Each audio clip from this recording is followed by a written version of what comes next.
Qu'au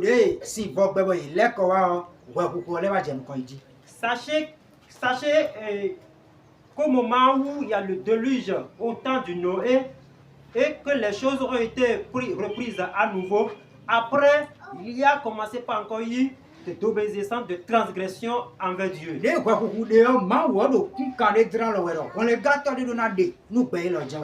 Toujours à cause des transgressions, Dieu, dans sa préscience, s'est dit il faut qu'il y ait vraiment un sauveur pour ce peuple.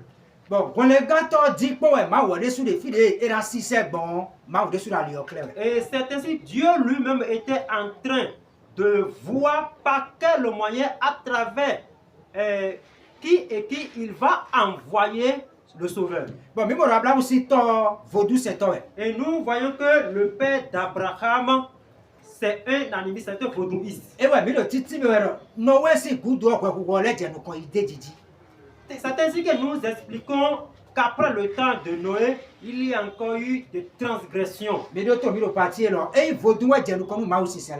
Écoutez ici, bien dans ce sens-là, ce n'est pas que adorer vaudou où les animistes ont dévancé Dieu. Donc, Noé, Japhet,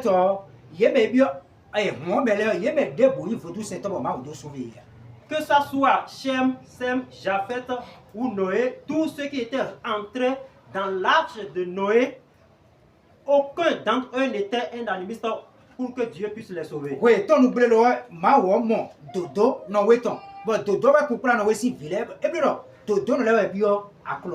il y avait des transgressions en leur temps, mais Dieu a vu la grâce aux yeux de Noé et c'est ainsi que Dieu les a fait entrer dans l'arche pour qu'ils soient sauvés.